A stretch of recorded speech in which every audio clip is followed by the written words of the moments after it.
第四處，耶穌第三次跌倒。凡看見他的人，對他不勝驚愕，因為他的容貌損傷得已不像人，他的形狀已不像人子。上主的旨意是要用苦難折磨他。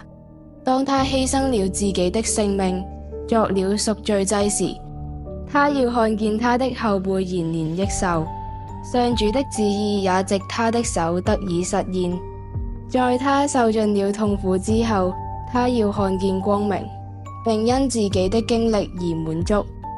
我正義的僕人要使多人成義，因為他承擔了他們的罪過。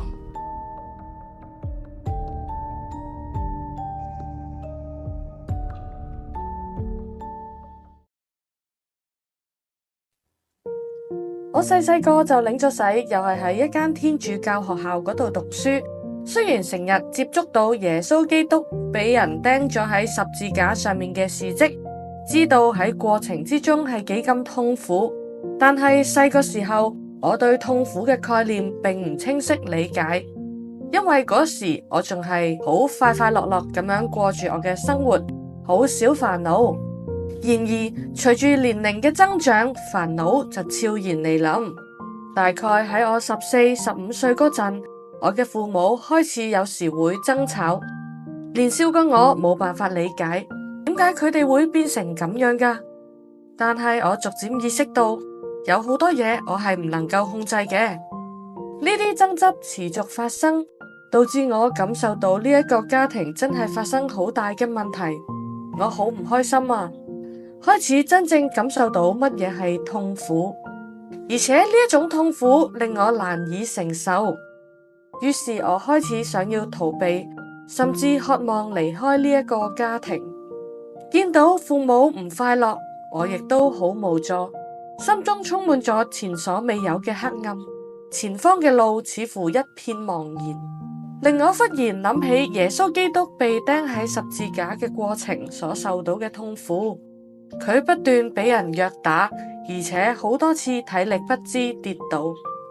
我覺得同自己嘅情況好相似啊，就好似我不斷俾呢一啲痛苦所纏繞，唔能夠走出黑暗嘅深淵。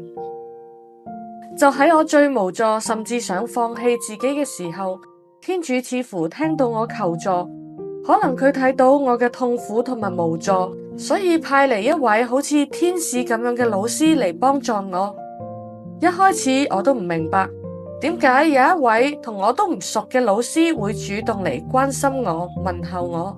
可能係我成日都唔返學，所以呢位老師好想了解我嘅情況，佢主動關心我，咁我亦都將我屋企嘅事情話俾佢聽。喺佢陪伴我嘅呢一段時間裏面，對我嚟講係如此珍貴，讓我畢生難忘，亦都係我人生之中一段最快樂嘅時間。呢位老師嘅關懷讓我感受到一絲嘅曙光，佢嘅鼓勵同埋支持令到我重新揾返自我。呢一段經歷唔單止讓我明白，人生中總有不同嘅痛苦需要我哋面對，所以我哋需要學習耶穌基督。即使佢喺受難嘅路上3次跌倒，盡管佢嘅身體疲憊不堪，但係佢仍然喺痛苦中堅持背負自己嘅十字架。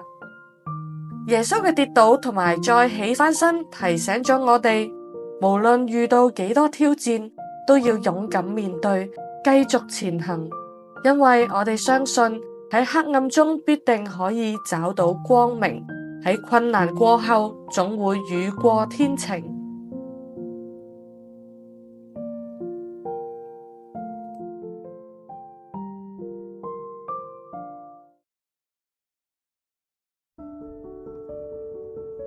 主耶穌基督，頭先福音嘅記載，讓我哋睇到你走向人生完結嘅最後時刻，仍然堅持住自己嘅使命，就係承擔人嘅罪同使人成義。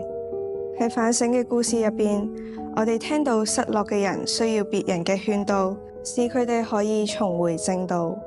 求你體恤我哋嘅軟弱，寬恕我哋曾閃避做基督徒使命嘅時刻。主耶穌基督，在苦路上你顯示出你堅強不屈的意志和力量，付出一生去實踐天主父的旨意。求你讓我們分享你承行天父旨意的心力，在支持和安慰失意的近人時，實踐愛人的使命。阿們。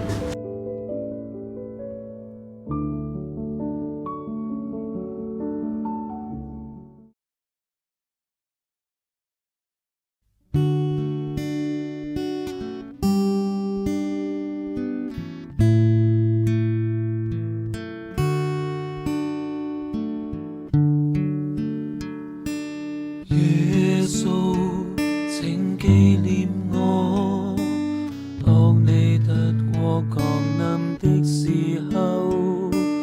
耶穌，請紀念我，當你得國降臨的時候。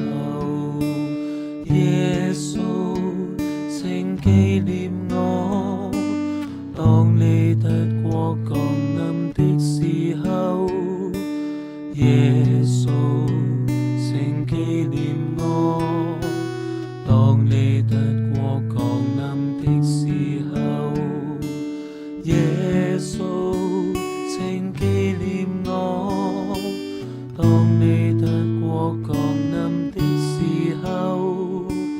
耶穌，請紀念我，當你得國降臨的時候。耶穌，請紀念我。